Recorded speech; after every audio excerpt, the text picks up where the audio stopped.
పాష మైలారం ఫ్యాక్టరీని పరిశీలించిన సీఎం రేవంత్ రెడ్డి ప్రమాదానికి కారణంపై సమగ్ర నివేదిక ఇవ్వాలని ఆదేశం. జగన్ వాహనం కింద సింగయ్య మృతి ఫోరెన్సిక్ రిపోర్టుతో వీడిన మిస్టరీ.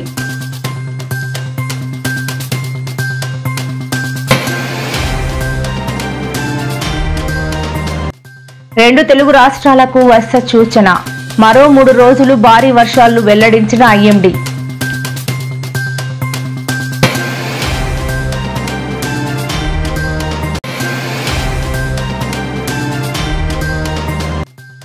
ఏపీ హోంమంత్రి అనితకు చేదు అనుభవం, ఏకంగా తన భోజనంలో బొద్దింక రావడంపై ఆగ్రహం.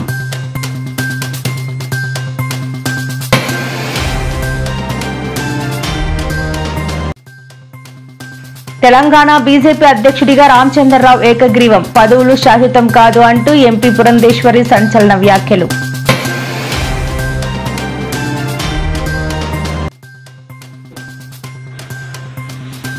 ఏపీ లిక్కర్ స్కామ్ కేసులో నేడు సిట్ విచారణకు చెవిరెడ్డి, మరోసారి జైలు వద్ద హల్చల్.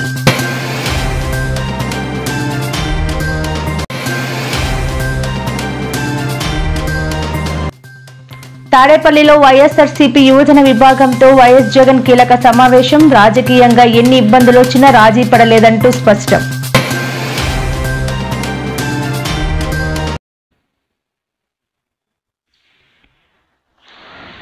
పాష మైలారం ఘటన దురదృష్టకరమని సీఎం రేవంత్ రెడ్డి అన్నారు. ఇవాళ ఘటనా స్థలానికి వెళ్లిన ఆయన పరిశ్రమల శాఖ అధికారులతో సమీక్ష అనంతరం మీడియాతో మాట్లాడుతూ ఇలాంటి ఘటనలు తెలంగాణలో మునుపెన్నడూ జరగలేదని అన్నారు. ప్రమాదం జరిగిన సమయంలో సిగాచి ఫార్మా కంపెనీలో మొత్తం 143 మంది కార్మికులు ఉన్నారని పేర్కొన్నారు. ఈ ప్రమాదంలో చనిపోయిన కుటుంబాలకు కంపెనీ వారితో మాట్లాడి ₹1 కోటి పరిహారం, తీవ్రంగా గాయపడిన వారికి 10 లక్షలు ఇప్పిస్తామని అన్నారు. పరిశ్రమలో భద్రతపై ప్రత్యేక కమిటీని ఏర్పాటు చేయబోతున్నామని వెల్లడించారు.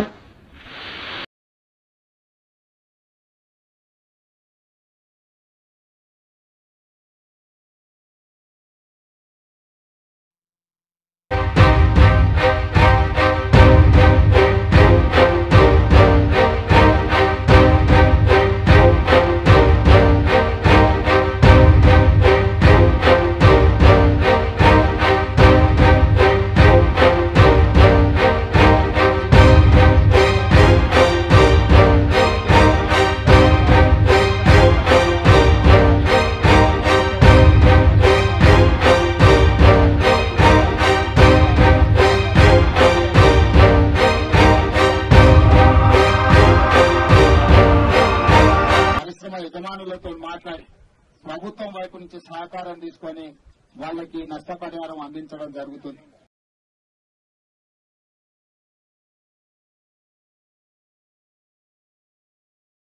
దీనికి సంబంధించి చనిపోయిన కుటుంబాలకు ₹1 కోటి నష్టపరిహారం ఇప్పించాలి. పరిశ్రమ వాళ్ళతో మాట్లాడి ప్రభుత్వం వైపు నుంచి పరిశ్రమ వైపు నుంచి చనిపోయిన కుటుంబాలకు ₹1 కోటి నష్టపరిహారం ఇవ్వాలి అని చెప్పి నేను ఆదేశాలు ఇవ్వడం జరిగింది. ఆదేశాల ప్రకారం మా మంత్రులు పరిశ్రమ యజమానులతో మాట్లాడి ప్రభుత్వం వైపు నుంచి సహకారం తీసుకొని వాళ్ళకి నష్టపరిహారం అందించడం జరుగుతుంది. రాష్ట్ర వ్యాప్తంగా తీవ్ర సంచలనం సృష్టించిన దళితుడు సింగయ్య మృతి కేసు దర్యాప్తులో కీలక పురోగతి లభించింది. పల్నాడు జిల్లా పర్యటనలో మాజీ సీఎం వైఎస్ జగన్ కాన్వాయ్లోని వాహనం కింద పడి సింగయ్య మరణించినట్లు చూపుతున్న వీడియోలు అసలైనవేనని ఫోరెన్సిక్ నిపుణులు ధృవీకరించారు. ఈ వీడియోలను మార్ఫింగ్ చేస్తారని వైసీపీ నేతలు చేస్తున్న ఆరోపణల నేపథ్యంలో ఈ కేసులో ఫోరెన్సిక్ నివేదిక అత్యంత కీలకంగా మారింది. సోమవారం పోలీసులకు అందించిన ఈ రిపోర్టుతో కేసు విచారణలో నెలకొన్న అనుమానాలకు తెరపడింది. స్వార్థమే పుడమిపై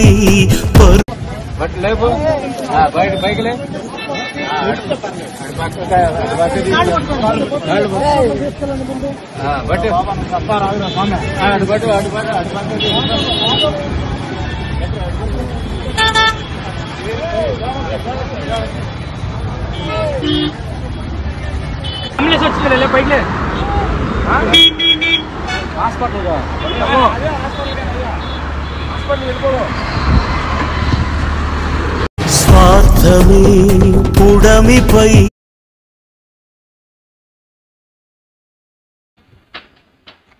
దేశంలో బీజేపీ పాలిత రాష్ట్రాల్లో ఎక్కడ పేదలకు సన్నబియ్యం ఇవ్వడం లేదని, కానీ తెలంగాణ రాష్ట్రంలో తమ ప్రభుత్వం సన్నబియ్యం పంపిణీ చేస్తోందని మంత్రి పొంగులేటి శ్రీనివాసరెడ్డి పేర్కొన్నారు.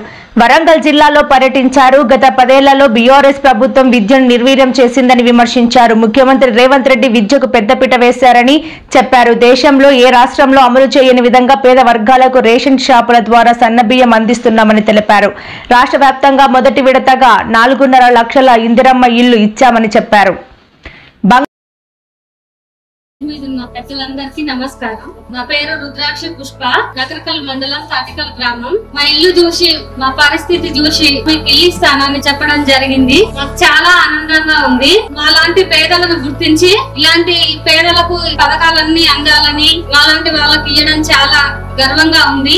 మేము సొంతింటి కళ మాకు కలగానే ఉంటుందని అనుకున్నాం. సొంతింటి కళ నెరవేరుతుందని మాకు చాలా ఆనందంగా ఉంది. ఎంతమంది పిల్లలు నీకు? సార్ నాకు 2 అబ్బాయిలు సార్. ఎన్ని సంవత్సరాల నుంచి చూస్తున్నావు ఇందిరమ్మ ఇళ్ళ కోసం? ఎన్ని సంవత్సరాలు అంటే ఇక మా దాకా రాదనుకున్నాం సార్. అది పేదవాడు ప్రభుత్వం అంటే అదే చెల్లెమ్మ. ఈ ప్రభుత్వమే మళ్ళీ మళ్ళీ గెలవాలని, ఇలాంటి పేదలకే ఇలాంటి పథకాలన్నీ అందాలని తప్పకుండా మనస్ఫూర్తిగా కోరుకుంటూ ఈ ప్రభుత్వం ఇంకా ఇంకా ముందుకు సాగుతూ ఉండాలని కోరుకుంటున్నాం. అయ్యా మాజీ ముఖ్యమంత్రి గారు, అయ్యా మాజీ నీటిపారుదల శాఖ మంత్రి గారు, ఏం కమిషన్ మిమ్మల్ని పిలిస్తే మీరేమన్నా పైనుంచి దిగొచ్చిన దేవుళ్ళ? తప్పు చేశారు కాబట్టి, తప్పు రుజువు కాబోతుంది కాబట్టి గుమ్మడికాయల దొంగ ఎవరంటే భుజాలు తడుముకున్నట్టు భుజాలు తడుముకుంటున్నారు. తప్పు ముమ్మాటిగా చేశారు. మీరు నిజంగా నిస్వార్థ పరులైతే మీరు ఈ ఉమ్మడి నల్లగొండ జిల్లా మీద మోసారు. ఈనాడు ప్రజల పక్షాన మాట్లాడుతున్నారు. ఈ నల్లగొండ ప్రాంతం పోరాడు ఆ స్వార్థంతోనే మీరు ఎస్ఎల్బిసిని టర్నల్ ని పూర్తి చేయలేదన్నది నగ్న సత్యమన్న. 1 వారం రోజుల నుంచి మనం చూస్తున్నాం. బంకచర్ల అని వారికి ఆనాడు అంటిన బంకని ఈనాడు మణికంటియాలని తాపత్రయపడుతున్నారు. అసలు బంకచర్ల అనే అంశం, గోదావరి నీరు పెన్నా బేసిన్ కి తీసుకుపోవాలనే అంశం ఎప్పుడు మొదలైందయ్యా? నిన్ను అధికారంలోకి తీసుకొచ్చినప్పుడు 2016లో ఆ తెలంగాణ పక్షాన నోరు ఇప్పాలి అనే జ్ఞానం మీకుందా? మంత్రి గారిని, అధికారులు కానీ మీ తప్పిదాలని దాచిపెట్టుకోవటం కోసం మీ కాళేశ్వరం అనే స్కామ్ రోజు రోజుకి బలపడుతుంది అని దాన్ని వక్ర మార్గంలోకి తీసుకెళ్లటం కోసం మీరు ఆడుతున్న డ్రామా అని తెలంగాణ ప్రజలు గ్రహించడం లేదనుకోవటం మీ అవివేకం. బంగాళాఖాతంలో ఏర్పడిన వాతావరణ పరిస్థితుల కారణంగా తెలుగు రాష్ట్రాల్లో రానున్న 3 రోజుల పాటు వర్షాలు కురుస్తాయని వాతావరణ శాఖ వెల్లడించింది. ఇప్పటికే కొనసాగుతున్న ఉపరితల ఆవర్తనానికి తోడు ఉత్తర బంగాళాఖాతంలో అల్పపీడనం ఏర్పడే అవకాశం ఉండటంతో పలు ప్రాంతాల్లో మోస్తారు నుంచి భారీ వర్షాలు పడొచ్చని అధికారులు అంచనా వేస్తున్నారు. ఈ మేరకు తెలంగాణ, ఆంధ్రప్రదేశ్ రాష్ట్రాలకు వేర్వేరుగా హెచ్చరికలు జారీ చేశారు. తీరం వెంబడి గంటకు 40 నుండి 50 కిలోమీటర్ల వేగంతో బలమైన గాలులు వీచే ప్రమాదం ఉన్నందున హెచ్చరికలు జారీ చేశారు.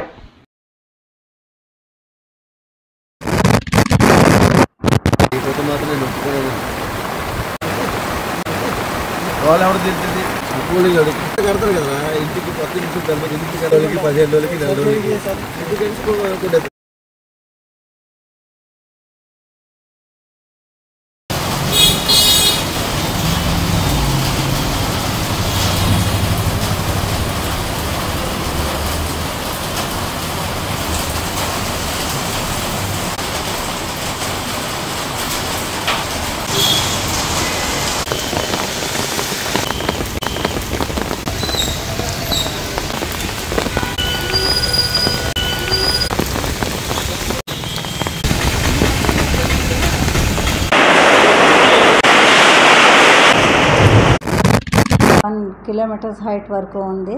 దాని నుండి ఒక ఉపరితల ద్రోణి మనకి ఆంధ్ర మీదుగా పాస్ అవుతోంది. దాని ప్రభావంతో మనకి రాష్ట్రంలో మన ఉత్తర దక్షిణ కోస్తా ఆంధ్రాకి విస్తారంగా వర్షాలు పడే అవకాశం ఉంది. రానున్న 24 గంటల్లో విస్తారంగా వర్షాలు పడతాయి. దాని ప్రభావంతో 1-2 చోట్ల భారీ వర్షాలు కూడా పడే అవకాశాలు ఉన్నాయి. భారీ వర్ష సూచన ఉన్న జిల్లాలు వెస్ట్ గోదావరి, ఏలూరు, కృష్ణా, గుంటూరు, బాపట్ల, ప్రకాశం, నెల్లూరు ఈ జిల్లాలో భారీ వర్షపాతం నమోదయ్యే అవకాశం ఉంది. అదేవిధంగా గాలులు 35 నుండి 45 కిలోమీటర్ల వేగంతో గస్టింగ్ టు 55 కిలోమీటర్ల వేగంతో కోస్తా వెంబడి వీచే అవకాశం ఉంది.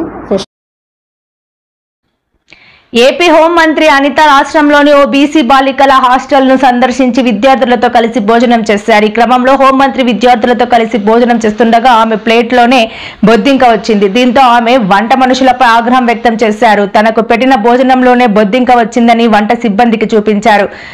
ఇద్దరిని విధుల నుండి తొలగిస్తే దారికి వస్తారని మండిపడ్డారు. ప్రస్తుతం దీనికి సంబంధించిన వీడియో వైరల్ అవుతోంది. మంత్రికి పెట్టిన భోజనంలోనే బొద్దింక వస్తే ప్రతిరోజు హాస్టల్లో విద్యార్థుల పరిస్థితి ఏంటని నెటిజన్లు ప్రశ్నిస్తున్నారు. అలా భోజనం పెడుతున్న వారిపై కఠిన చర్యలు తీసుకోవాలని డిమాండ్ చేస్తున్నారు.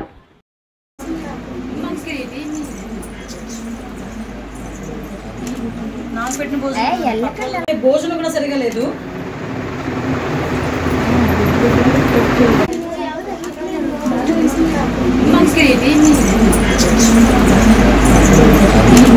నాకు పెట్టిన భోజనం కూడా సరిగా లేదు.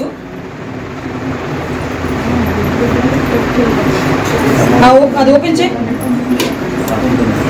ఆ రసం ఇప్పుడు నైట్కి ఏమి ఉండాలి అసలు? యాక్చువల్గా మామూలు మెనూ ప్రకారం మీ మెనూ షీట్ ఎక్కడ ఉంది? ఇక్కడ ఉంది. ఒకసారి గోడకు చూసేసరి రోజు మెనూ ఏంటి ఉదయం నుంచి? నువ్వేం చేసావు అని అడగలే, నీ మెనూ ఏంటి అని అడిగా. మెనూ ఇచ్చారు కదా గవర్నమెంట్, ఆ మెనూ ఏంటి అని అడుగుతున్నా.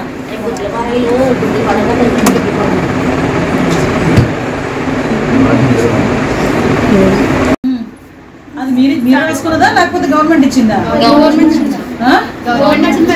గవర్నమెంట్ ఇచ్చింది.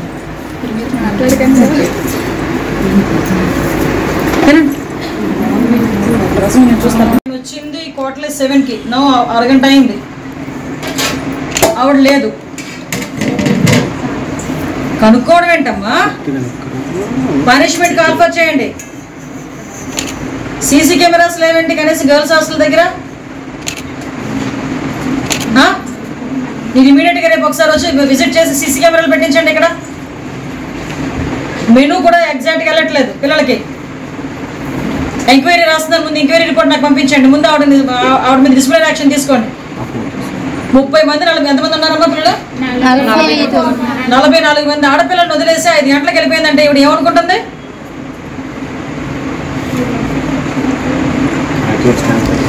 నేను ఇక్కడే ఉంటాను, నాకు అన్ని పట్టుకుని రిపోర్ట్ పట్టుకోండి మీరు. ఏం పరిస్థితి? వాడే ఎన్ని గంటల వరకు ఉంటున్నారు? ఫోన్ చేస్తారా మీరు? భోజనం అరేంజ్ చేయండి, వస్తాం మేము అందరం. భోజనం నాకు నేనే అనిపించాను. మీరందరూ నాకు ప్రెగ్నెంట్ అవ్వడానికి రాలేదు. నా బాధ్యత మీరందరూ శుభ్రంగా ఉంటారు, మీకు సెక్యూర్గా ఉండాలి.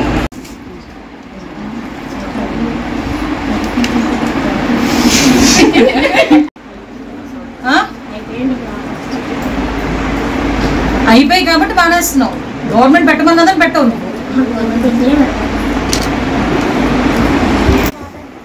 మేడం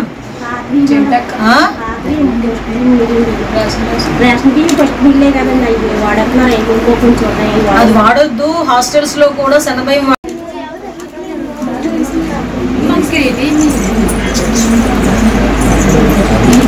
నాకు పెట్టిన భోజనం. బీసీ వెల్ఫేర్ హాస్టల్ ఇంత అద్భుతంగా ఉన్నాయి, ఎంత అద్భుతంగా ఉన్నాయని మేము అనుకుంటుంటే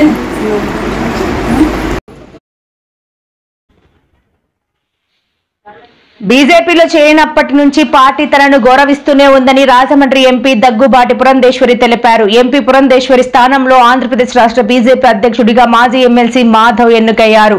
ఈ క్రమంలో ఆయనకు బీజేపీ నేతలు శుభాకాంక్షలు తెలిపారు. ఈ సందర్భంగా మాట్లాడుతూ 2013లో బీజేపీలోకి వచ్చినట్లు తెలిపారు. 2 ఏళ్లలో తనను ప్రోత్సహించిన వారికి, అలాగే తనను ప్రతిఘటించిన వారికి ఆమె ధన్యవాదాలు తెలియజేశారు. ఈ నేపథ్యంలో పదవులు శాశ్వతం కాదని నాకు తెలుసు అని ఆమె చెప్పారు. బండ సంజయ్ కిషన్ రెడ్డి మాట్లాడారు.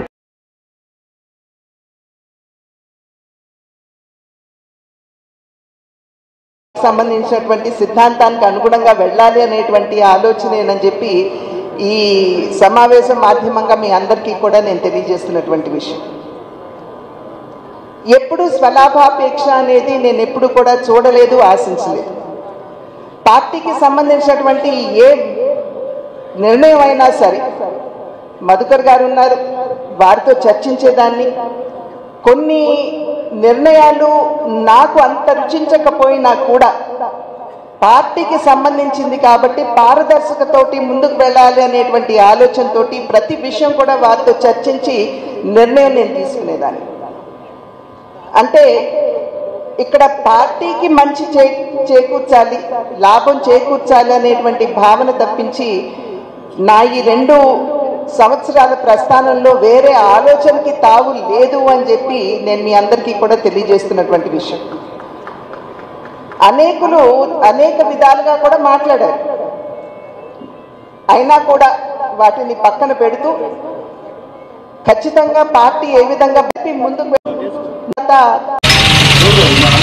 తీసుకుంది కానీ చూస్తారు అని చెప్పి అన్నారు. సిట్ వద్ద గొప్ప గొప్ప దర్శకులు రాజమౌళి, సుకుమార్ ఉన్నారని వ్యాఖ్యానించారు. ఇదిలా ఉంటే ఈ కేసులో చెవిరెడ్డి, భాస్కర్ రెడ్డి, వెంకటేష్ నాయుడులను సిట్ ఇటీవల అదుపులోకి తీసుకుంది. ఇద్దరిని ఈ రోజు నుండి 3 రోజుల పాటు విచారణకు కోర్టు ఆదేశించింది.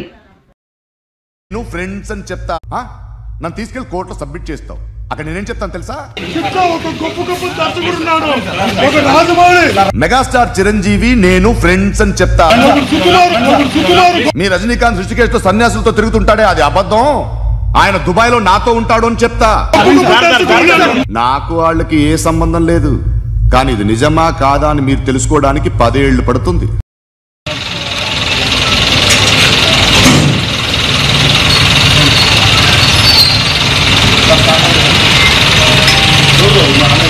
తప్పుడు కేసు పెట్టారు.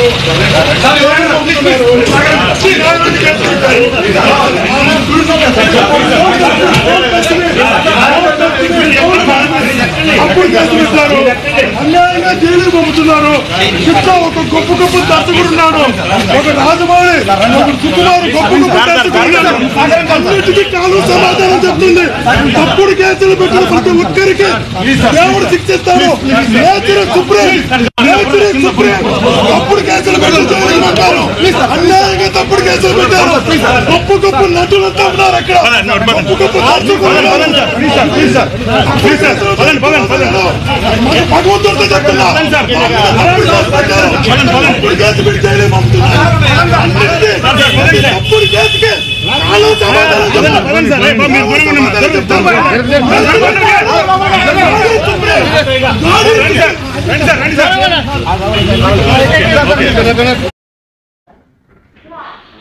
తెలంగాణ రాజకీయాల్లో మరో బిగ్ ట్విస్ట్ చోటు చేసుకుంది. గోషామహల్ బీజేపీ ఎమ్మెల్యే రాజాసింగ్ మరో సంచలన నిర్ణయం తీసుకున్నారు. బీజేపీ సభ్యత్వానికి రాజీనామా చేశారు. రాజాసింగ్ కాగా నేడు జరిగిన బీజేపీ అధ్యక్ష పదవి ఎన్నికల్లో పోటీ చేయడానికి నాంపల్లి బీజేపీ కార్యాలయానికి రాజాసింగ్ భారీ మద్దతుదారులతో చేరుకున్నారు. అయితే తన అనుచరులను బెదిరించారని, తాను ఇక పార్టీలో ఉండలేనని రాజీనామా చేస్తున్నానని అన్నారు. తెలంగాణలో బీజేపీ అధికారంలోకి రాకూడదని బీజేపీ పెద్దలు కోరుకుంటున్నారు. మిత్రులకు నమస్కారం. ఈరోజు రాజాసింగ్ గారు ఉదయం పార్టీ ఆఫీస్కు రావడం జరిగింది.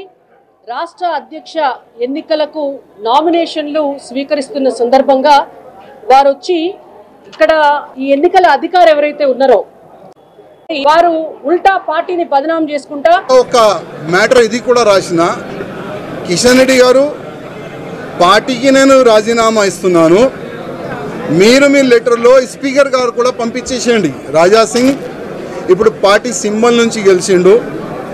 రాజాసింగ్ ఇప్పుడు బీజేపీ ఎమ్మెల్యే కాదు, ఆయనకి సస్పెండ్ చేయనని స్పీకర్ కూడా ఒక లెటర్ రాసిస్తే నేను దానికి సపోర్ట్ చేస్తాను. ఎందుకంటే పార్టీ సింబల్తోని గెలిచిన తర్వాత, పార్టీకి రిజైన్ ఇచ్చిన తర్వాత పార్టీలో అంటే పార్టీ బీజేపీ ఎమ్మెల్యే ఉండకూడదు కదా అని ఆ విధంగా ఒక లెటర్ మా కిషన్ రెడ్డి గారికి ఇచ్చి వచ్చినాను.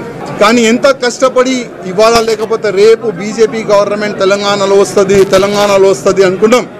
తెలంగాణలో బీజేపీ రావద్దు అనేవాళ్ళు చాలా జమ అయిపోయినారు పెద్దలు. ఇప్పుడు వాళ్ళే అనుకోకపోతే మేము ఎంత కష్టపడి మా ఫ్యామిలీని రిక్స్ చేసిన తర్వాత ఇంత పని చేసిన తర్వాత లాభం మేము ఉండవు కదా. అందుకోసం అయ్యా మీ పార్టీకి దండం మీకు దండం అని ఒక లవ్ లెటర్ ఇచ్చి వెళ్తున్నాం. జై శ్రీరామ్. కానీ ఎంత కష్టపడి ఇవాళ లేకపోతే రేపు బీజేపీ గవర్నమెంట్ తెలంగాణలో వస్తుంది అనుకుంటాం. కానీ దురదృష్టం ఏంటంటే తెలంగాణలో బీజేపీ రావద్దు. వైసీపీ యువ విభాగానికి వైసీపీ యువజన విభాగం ప్రతినిధులతో సమావేశమయ్యారు. ఈ భేటీలో యువజన విభాగం రాష్ట్ర కమిటీ సభ్యులు, యువజన విభాగం జిల్లా అసెంబ్లీ నియోజకవర్గాల్లో అధ్యక్షులు పాల్గొన్నారు. ఈ సందర్భంగా వైఎస్ జగన్ మాట్లాడుతూ ప్రజలకు నిరంతరం అందుబాటులో ఉండడం రాజకీయాల్లో ఎంతో ముఖ్యమని మాజీ సీఎం జగన్ అన్నారు. అందుకు సోషల్ మీడియాను విస్తృతంగా ఉపయోగించాలని వైసీపీ యువ విభాగానికి సూచించారు. ప్రజా వ్యతిరేక ప్రభుత్వాన్ని నిలదీయడంలో యువతది కీలక పాత్ర అన్నారు. ప్రజా సేవే లక్ష్యంగా పనిచేయాలని సూచించారు. ఫోన్ అన్నది ఈ రోజు యుగంలో మీ దగ్గరున్న గన్ను ఈ రోజు యుగంలో, ఈ సోషల్ మీడియా యుగంలో మీ దగ్గరున్న ఏకైక వెపన్, ఏకైక గన్ను మీ ఫోను. ఆర్గనైజేషన్ పరంగా మీరు దాంట్లో ఎంపానల్ అయిపోయి ఉండాలి. మీతో పాటు మీరు క్రియేట్ చేసి ఆర్గనైజేషన్ గ్రామస్థాయి దాకా కూడా ఆ ఆర్గనైజేషన్లో పార్టీ కావాలి. ప్రతి ఒక్కరి చేతిలోనూ కూడా మీకు అన్యాయం జరిగితే ఆ అన్యాయం నాకు జరిగింది అని చెప్పి మీరు ఆ మాధ్యమంలో మీరు చెబితే ఆ మాధ్యమం ద్వారా పార్టీ హైకమాండ్ మా దాకా కూడా తెలియడమే కాకుండా రాష్ట్ర వ్యాప్తంగా ఉన్న మొత్తం వైఎస్ఆర్సీపీ శ్రేణులందరికీ కూడా ఈ మెసేజ్ వెళ్ళిపోవాలి. ఎవరికి ఎక్కడ ఏ అన్యాయం జరిగినా కూడా మొత్తం పార్టీ తనకు తోడుగా నిలబడే కార్యక్రమం జరగాల. ఇది విజన్. మళ్ళీ నా జిల్లా ప్రోగ్రాములు కూడా మళ్ళీ ఉంటాయి. నా ప్రోగ్రాంతో పాటు చివరిలో నా పాదయాత్ర కూడా ఎట్టగో జరుగుతుంది. ఇటువంటి మరెన్నో వీడియోల కోసం మా ఛానల్ ని సబ్స్క్రైబ్ చేసుకోండి. పక్కనే ఉన్న బెల్ ఐకాన్ ని క్లిక్ చేసి యాక్టివేట్